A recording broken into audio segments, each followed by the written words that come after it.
Hey Bryn, I was gonna play some video games and I thought maybe I'll test if my computer likes my camera again. And lo and behold, it decided to work. So I don't know what's different today, but past several weeks, nothing's been working for it. So I will jump on the opportunity when it comes. Mom got me a shirt called O Chemist Tree. It's pretty good. Okay. So I will have to borrow the book from the library again, so we can finish up that story. But felt like we had a pile of books that you said maybe you were interested in, and so I went and found that, and the Sadako and the Thousand Paper Cranes was the first one on top, so I'm feeling like that means that this was your next book of interest, so we're gonna start there. Okay.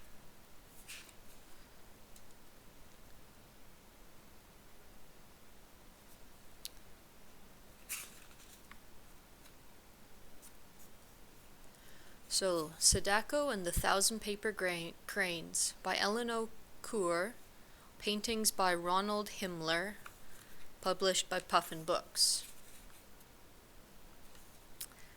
It looks like there's a prologue in this. Let me see what it reads. Yeah, let's read the prologue.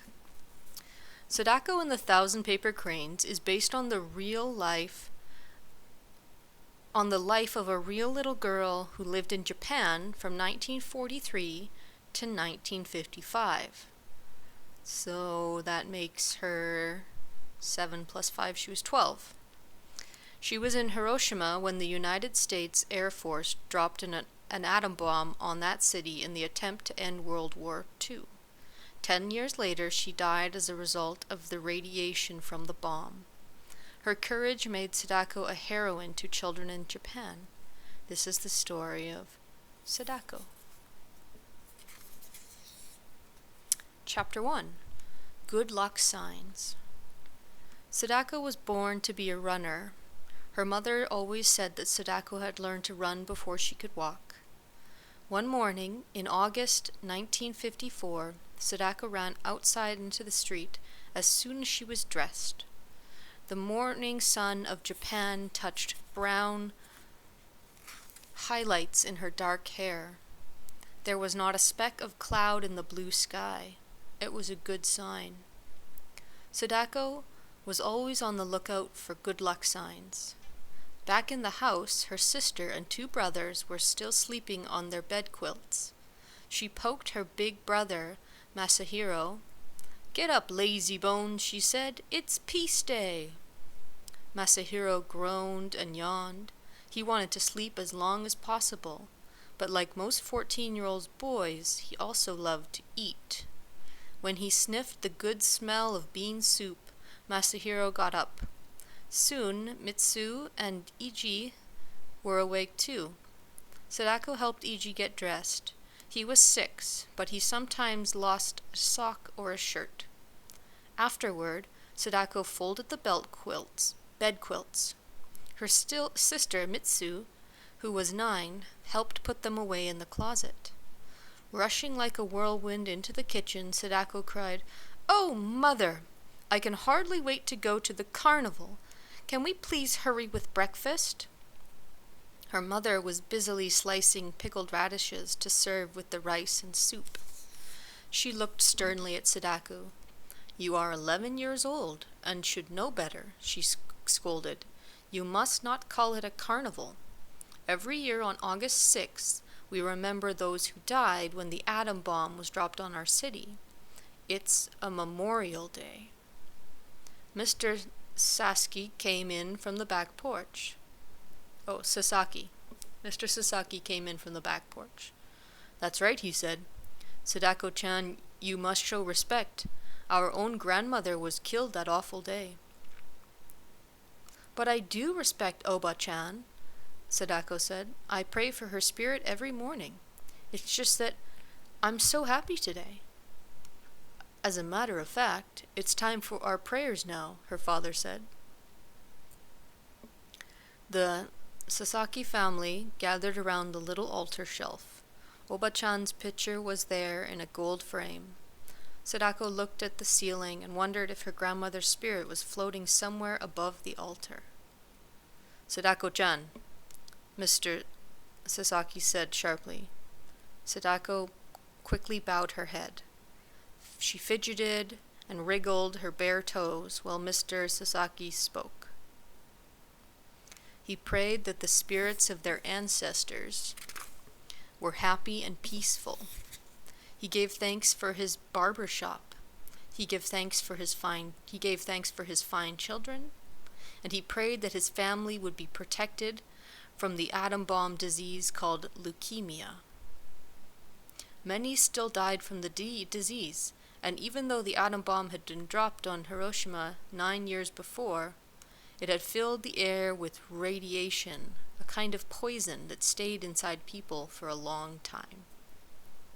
There's a picture here of the family doing their prayers.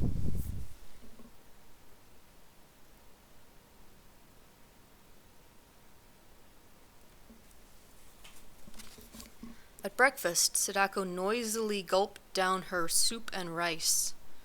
Masahiro began to talk about girls who ate like hungry dragons, but Sadako didn't hear his teasing. Her thoughts were dancing around the peace day of last year. She loved the crowds of people, the music, and fireworks. Sadako could still taste the spun cotton candy. She finished breakfast before anyone else. When she jumped up, Sadako almost knocked the table over. She was tall for her age, and her long legs always seemed to get in the way. "Come on, Mitsu-chan. Let's wash the dishes so that we can go soon."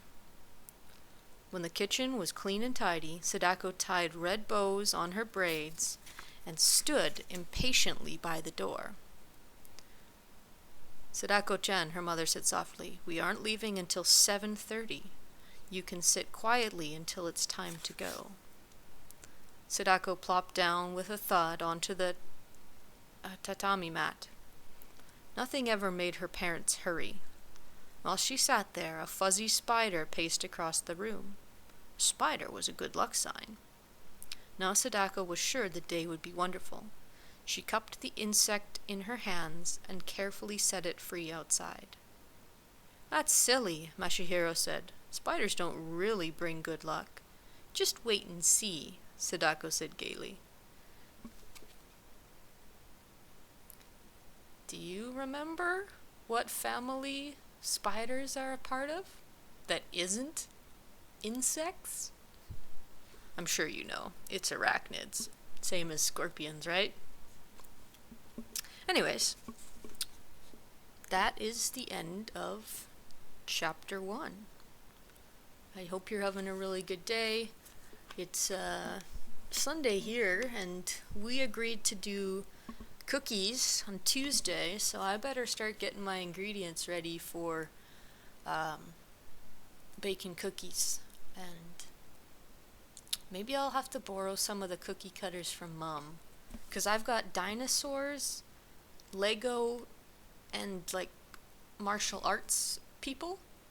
I want a regular circle one. So maybe I ought to borrow some more holiday themed ones. Although the things I have are also holiday themed. Oh, also, I don't know if you saw my Instagram, but I opened my first it's around the corner more. My first day of my Lego Advent calendar. And I got a TIE fighter.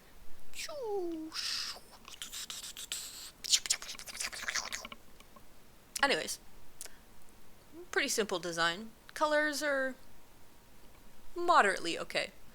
But, you know, I'm not really that bothered. So, good stuff. Boop. It's a hat. Okay. Hope you're having a great weekend. I love you, and I will see you in the future. Bye.